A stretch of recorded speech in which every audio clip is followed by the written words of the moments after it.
ശബരിമല സ്വർണ്ണക്കൊള്ളയിൽ അറസ്റ്റിലായ ദേവസ്വം ബോർഡ് മുൻ പ്രസിഡന്റും കമ്മീഷണറുമായ എൻ വാസുവിൽ നിന്ന് നിർണായക വിവരങ്ങൾ ശേഖരിക്കാൻ പ്രത്യേക അന്വേഷണ സംഘം. വാസുവിനെ കസ്റ്റഡിയിൽ വാങ്ങി വിശദമായി ചോദ്യം ചെയ്യാനാണ് SITയുടെ നീക്കം. കേസിൽ ദേവസ്വം ബോർഡ് മുൻ പ്രസിഡന്റ് A. പത്മകുമാറിനെ വൈകാതെ ചോദ്യം ചെയ്യും. തദ്ദേശ തെരഞ്ഞെടുപ്പ് പ്രചാരണത്തിനിടെ വിശ്വസ്തനായ എൻ വാസുവിന്റെ അറസ്റ്റ് CPMന് തലവേദനയാണ്. VV അരുൺ വാർത്തയുടെ വിശദാംശങ്ങളുമായി ചേരുകയാണ്. Arun, good morning. വാസുവിനെ കസ്റ്റഡിയിൽ വാങ്ങി ചോദ്യം ചെയ്യാനൊരുങ്ങുമ്പോൾ ഇനി ആരിലേക്കൊക്കെയാണ് ഈ അന്വേഷണം നീളുന്നത് എന്നുള്ളതാണ് പ്രധാനപ്പെട്ട ചോദ്യം.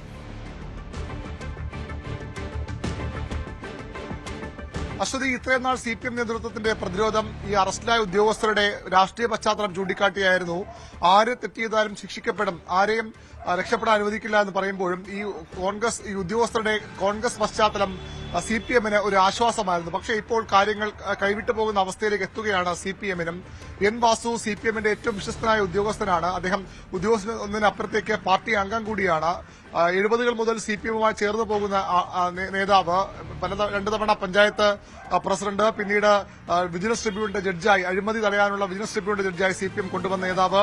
VS സർക്കാരിന്റെ കാലത്ത് PK ഗുരുദാസന്റെ അഡീഷണൽ പ്രൈവറ്റ് സെക്രട്ടറി, അതിനുശേഷമാണ് രണ്ടു തവണ ദേവസ്വം കമ്മീഷണറായി വാസുവിനെ കൊണ്ടുവരുന്നത്. രണ്ടാം ടൈമിലാണ് ഇപ്പോൾ ആരോപണം ഉയർന്നിരിക്കുന്ന സ്വർണ്ണക്കൊള്ളയുടെ കാലഘട്ടം. അതിൽ വാസുവിന് നിർണായക പങ്കെന്ന് SIT കണ്ടെത്തുകയും ശബരിമല ശ്രീകോവിലെ കട്ടിള പാളി കൊണ്ടുപോയ വിഷയത്തിൽ വാസുവിനെ മൂന്നാം പ്രതിയായി ഉൾപ്പെടുത്തുകയും ചെയ്തു. അപ്പോഴും വാസുവിന്റെ അറസ്റ്റ് വൈകിയതിൽ വലിയ വിമർശനങ്ങളാണ് ഉയർന്നു വന്നത്. ഏതായാലും ഇന്നലെ വാസുവിനെ അറസ്റ്റ് ചെയ്തിരിക്കുന്നു. CPMന്റെ വിശ്വസ്തനായ ഉദ്യോഗസ്ഥൻ, CPMന്റെ വിശ്വസ്തനായ സഹയാത്രികൻ ഇപ്പോൾ ജയിലിലാണ്. ഇനി എങ്ങനെ CPM ഇത് പ്രതിരോധിക്കും?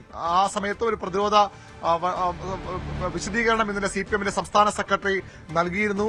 ആര് അറസ്റ്റിലായാലും ആര് ജയിലിലേക്ക് പോയാലും CPMനെ ബാധിക്കുന്ന ഒന്നല്ല ഇത്. കാരണം CPM തന്നെയാണ് ഈ അന്വേഷണത്തിന് ആവശ്യപ്പെട്ടത്. കോടതി നിരീക്ഷണത്തിലുള്ള അന്വേഷണം CPM പൂർണ്ണമായും വിശ്വസിക്കുന്നു. അയ്യപ്പന്റെ ഒരു തരി പൊന്നു കൊണ്ടുപോയ ആരെയും വെറുതെ വിടില്ല എന്ന കടുത്ത നിലപാട് ഇന്നലെയും CPM സംസ്ഥാന സെക്രട്ടറി പറയുന്നുണ്ട്. പക്ഷെ അങ്ങനെ പറയുമ്പോഴും വാസുവിന്റെ അറസ്റ്റിൽ CPMനും ഉത്തരവാദിത്തമുണ്ട്. അതിന് കാരണം CPMാണ് വാസുവിനെ ദേവസ്വം കമ്മീഷണറാക്കിയത്. CPMാണ് വാസുവിനെ ദേവസ്വം ബോർഡിന്റെ പ്രസിഡന്റാക്കിയത്. ചരിത്രത്തിലില്ലാത്ത തരത്തിലൊരു ദേവസ്വം കമ്മീഷണറെ കാലാവധി അവസാനിക്കുന്നതിന് മുമ്പ് തന്നെ ദേവസ്വം ബോർഡ് പ്രസിഡന്റ് സ്ഥാനത്തേക്ക് ആദ്യ പിണറായി സർക്കാർ കൊണ്ടുവരികയായിരുന്നു. ഏതായാലും വാസുവിന്റെ അറസ്റ്റിൽ മാത്രം കാര്യങ്ങൾ ഒതുങ്ങില്ല എന്ന സൂചനകളാണ് ഇപ്പോൾ പുറത്തുവരുന്നത്. CPMന്റെ മുൻ പത്തനംതിട്ട ജില്ലാ സെക്രട്ടേറിയറ്റ് അംഗം, ഇപ്പോൾ ജില്ലാ കമ്മിറ്റി അംഗം, മുൻ ദേവസ്വം ബോർഡ് പ്രസിഡന്റ്, സംസ്ഥാനത്തിന്റെ CPMന്റെ പ്രധാന മുഖങ്ങളിലൊന്നായ A. പത്മകുമാറും ക്യൂവിലാണ്. ജയിലിലേക്കുള്ള ക്യൂവിലെന്ന് വേണമെങ്കിൽ പറയാം. പത്മകുമാറിനെ അധികം വൈകാതെ അന്വേഷണ സംഘം ചോദ്യം ചെയ്യും. സ്വാഭാവികമായി ഇനി ചില ഉദ്യോഗസ്ഥരെ കൂടി, ജയശ്രീ അടക്കമുള്ള ഉദ്യോഗസ്ഥരെ കൂടി വീണ്ടും ചോദ്യം ചെയ്യാനുണ്ട്. അതിനുശേഷമാകാം ഒരുപക്ഷെ പത്മകുമാറിലേക്ക് അന്വേഷണ സംഘം എത്തുക. അത് CPMനെ കുറച്ചുകൂടി പ്രതിരോധത്തിലാക്കും. ഈ ഒരു സമയമാണ് ഏറ്റവും പ്രധാനപ്പെട്ടത്. തദ്ദേശ തെരഞ്ഞെടുപ്പിൽ വലിയ മുൻകൈ പ്രതീക്ഷിച്ച്, വലിയ വിജയം പ്രതീക്ഷിച്ച് ഇടതുമുന്നണി പ്രചരണ രംഗത്ത് സജീവമാകുന്ന സാഹചര്യത്തിൽ കൂടിയാണ് CPMന്റെ വിശ്വസ്തനായ ഉദ്യോഗസ്ഥൻ, സഹയാത്രികൻ അറസ്റ്റിലാകുന്നത്. ഊഴംകാത്ത് CPMന്റെ നേതാവ് കൂടിയായ പത്മകുമാർ അന്വേഷണ സംഘത്തിന്റെ ഏത് നിമിഷവും അറസ്റ്റ് എന്നൊരു അന്വേഷണ ഭീതിയിലുള്ളത്. CPMന് അങ്ങനെയൊന്നും ഒഴിഞ്ഞുമാറാൻ കഴിയാത്ത ഒരു രാഷ്ട്രീയ പ്രതിസന്ധിയായി ഇത് മാറുകയാണ്. CPM നേതാക്കൾ ഇപ്പോഴും പറയുന്നുണ്ട്, ആരാണ്, എത്ര ഉന്നതനാണ് ഈ തട്ടിപ്പിന് പിന്നിലെങ്കിലും അവരെയെല്ലാം നിയമത്തിന് മുന്നിൽ കൊണ്ടുവരും, ആരെയും CPM സംരക്ഷിക്കില്ല. ഇന്നലെ CPM സംസ്ഥാന സെക്രട്ടറി പറഞ്ഞത് അവർക്ക് വേണ്ടി ഒരു അര ശബ്ദം പോലും CPMന്റെ ഭാഗത്തുനിന്ന് ഉയരില്ല എന്ന ഉറപ്പാണ് CPM സംസ്ഥാന സെക്രട്ടറി നൽകുന്നത്. എങ്കിലും CPMനെ പ്രതിരോധത്തിലാക്കാൻ പ്രതിപക്ഷവും കോൺഗ്രസും BJP ഇതിനകം തയ്യാറെടുത്ത് കഴിഞ്ഞു. ഇന്ന് കോൺഗ്രസിന്റെ സെക്രട്ടേറിയറ്റ് മാർച്ചുണ്ട്. മന്ത്രി VN വാസവന്റെ രാജി ആവശ്യപ്പെട്ടാണ് മാർച്ച്. BJPയുടെ സംസ്ഥാന അധ്യക്ഷൻ രാജീവ് ചന്ദ്രശേഖരൻ ഇന്നലെ ആവശ്യപ്പെട്ടതും മന്ത്രി രാജിവെക്കണം, ദേവസ്വം മന്ത്രി രാജിവെക്കണം. ഉദ്യോഗസ്ഥരുടെ മാത്രം ഒതുങ്ങുന്ന ഒന്നല്ല, ഉദ്യോഗസ്ഥരെ മാത്രം പ്രതി ചേർത്ത് രക്ഷപ്പെടാൻ കഴിയുന്ന ഒരു വിഷയമല്ല. ഭരണ നേതൃത്വമാണ് ഇതിനൊക്കെ ധൈര്യം ഈ ഉദ്യോഗസ്ഥർക്ക് ഈ കൊള്ളയ്ക്ക് നൽകിയത്. ആ ഭരണ നേതൃത്വത്തിലേക്ക് കൂടി അന്വേഷണം പോകണമെന്ന ആവശ്യമാണ് CPM ഒഴികെയുള്ള പ്രതിപക്ഷത്തെ കോൺഗ്രസും അതുപോലെ BJP ഉൾപ്പെടെയുള്ള പാർട്ടികൾ ആവശ്യപ്പെടുന്നത്. അരുൺ, ഈ തട്ടിപ്പിൽ വാസുവിന്റെ പങ്കിലേക്ക് നമ്മൾ വിശദമായി എത്തുമ്പോൾ നമ്മൾ ഈ ശബരിമല സ്വർണ്ണക്കൊള്ളയുമായി ബന്ധപ്പെട്ട് ആദ്യം കേട്ട പേര് ഉണ്ണികൃഷ്ണൻ പോറ്റി എന്നുള്ളതായിരുന്നു.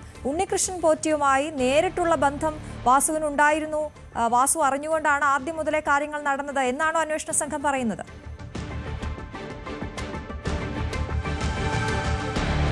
വാസുവിന്റെ നടപടിക്രമങ്ങളിലെ വീഴ്ചകളും അതുപോലെ തന്നെ ഇതിലേക്ക് വഴി തുറന്ന ഉത്തരവുകളുമാണ് വാസുവിനെ ഈ കേസിലേക്ക് എത്തിക്കുന്നത്. വാസുവിനെതിരായ തെളിവുകളും അല്ലെങ്കിൽ മൊഴികളും നേരത്തെ അറസ്റ്റിലായ സുധീഷ് കുമാർ അടക്കമുള്ള ഉദ്യോഗസ്ഥർ നൽകിയിട്ടുണ്ട്. 2019 വാസു ദേവസ്വം കമ്മീഷണറായിരുന്ന കാലയളവിലാണ് ശ്രീകോവിലിലെ സ്വർണ്ണപ്പാളികൾ സ്വർണം പൂശാനായി ഇളക്കിയെടുത്ത് പുറത്തേക്ക് കൊണ്ടുപോകാനുള്ള നീക്കങ്ങൾ അല്ലെങ്കിൽ ആ ശ്രമങ്ങൾ ആരംഭിച്ചത്. അത് പുറത്തേക്ക് കൊണ്ടുപോകുന്നത് തന്നെ ദേവസ്വം നിയമപ്രകാരം ചട്ടവിരുദ്ധമായിരുന്നു. 2019 ഫെബ്രുവരി 16-ന് ശബരിമല എക്സിക്യൂട്ടീവ് ഓഫീസറായിരുന്ന സുധീഷ് കുമാറാണ് വാസുവിന് നൽകിയ കത്തിൽ കട്ടിള പൊതിഞ്ഞിട്ടുള്ള ചെമ്പ് അതിൽ മുൻപ് സ്വർണം പൂശിയിട്ടുള്ള എന്നുകൂടി രേഖപ്പെടുത്തിയിരുന്നു. പിന്നീട് പക്ഷേ വാസു ഇത് ദേവസ്വം ബോർഡിന് കത്ത് കൈമാറുമ്പോൾ അതിൽ കുറെ കൂടെ മാറ്റം വന്നു. അവിടെ സ്വർണം പൂശിയ എന്ന ഭാഗം ഒഴിവാക്കിയിരുന്നു. ചെമ്പുപാളി എന്ന് മാത്രമാണ് വാസു ദേവസ്വം ബോർഡ് നൽകിയ കുറിപ്പിൽ പറഞ്ഞിരുന്നത്. ഇത് ഉദ്യോഗസ്ഥരുടെ വീഴ്ചയെന്നാണ് വാസു ആദ്യം മുതൽ വാദിക്കുന്നത്. ഇപ്പോൾ അന്വേഷണ സംഘത്തിന്റെ മുമ്പാകെ വാസു നൽകിയ മൊഴിയിലും അങ്ങനെയാണ് പറയുന്നത്. തന്റെ ഓഫീസിലെ ഉദ്യോഗസ്ഥരാണ് അത്തരം തിരുത്തൽ നടത്തിയത്. അവിടം കൊണ്ടും വാസുവിന്റെ ഉത്തരവാദിത്തം അവസാനിക്കുന്നില്ല. അതിനുശേഷം ഈ സ്വർണ്ണ പൂശിയ ശേഷം ഒരു കത്ത് ദേവസ്വം ബോർഡിന് ഉണ്ണികൃഷ്ണൻ ബോർഡ് നൽകിയിരുന്നു.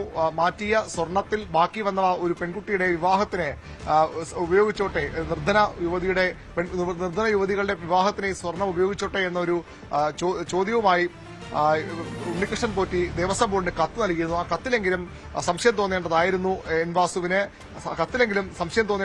എന്തോ അരുതാത്ത നടന്നിട്ടുണ്ട്. അവിടെ ആ സംശയം എന്തുകൊണ്ട് വാസുവിന് തോന്നിയില്ല എന്ന ചോദ്യമാണ് ഇപ്പോൾ പോലീസിന് SITക്ക് വാസുവിനെ പ്രതിയാക്കാനും വാസുവിലേക്ക് അറസ്റ്റിലേക്ക് അടക്കം പോകാനും കാരണമായത്. അവിടെ വാസുവിന്റെ കൂടി അറിവോടുകൂടിയാണ് ഇത്തരം തട്ടിപ്പ് നടന്നുവെന്ന സൂചന സ്വാഭാവികമായും അന്വേഷണ സംഘത്തിന് ലഭിക്കുന്നത്. അതുകൊണ്ട് വാസുവിനെ ഇതിൽ നിന്ന് ഒഴിഞ്ഞുമാറാൻ കഴിയാത്തൊരു സാഹചര്യം ഉണ്ടാവുകയായിരുന്നു. മുൻകൂർ ജാമ്യാപേക്ഷ നൽകിയെങ്കിലും അതിനു മുമ്പ് തന്നെ വാസുവിന്റെ അറസ്റ്റിലേക്ക് അന്വേഷണ സംഘം കടക്കുകയായിരുന്നു. അത് അക്ഷരാർത്ഥത്തിൽ സർക്കാരിനെ CPMനെ പ്രതിരോധത്തിലാക്കുന്ന നടപടിയാണ്. അതിന്റെ തുടർചലനങ്ങൾ ഈ വരും ദിവസങ്ങളിൽ ഉണ്ടാകും. ഒരുപക്ഷെ തദ്ദേശ തെരഞ്ഞെടുപ്പിലും വലിയൊരു ചർച്ചാ വിഷയമാക്കി പ്രചരണ വിഷയമാക്കി പ്രതിപക്ഷവും BJPയും മാറ്റുമെന്നും ഉറപ്പാണ്. ശരി, VV അരുണാണ് വിശദവിവരങ്ങൾ നൽകി. എന്തായാലും വാസുവിൽ നിന്ന് ശേഖരിക്കുന്ന നിർണായക വിവരങ്ങൾ അത് അടുത്ത ആരിലേക്കാണ് അന്വേഷണ സംഘത്തെ കൊണ്ടെത്തിക്കുക എന്ന കാര്യം ഉറ്റുനോക്കുകയാണ് ശബരിമല സ്വർണ്ണക്കൊള്ളയുമായി ബന്ധപ്പെട്ട കേസിന്റെ കാര്യത്തിൽ.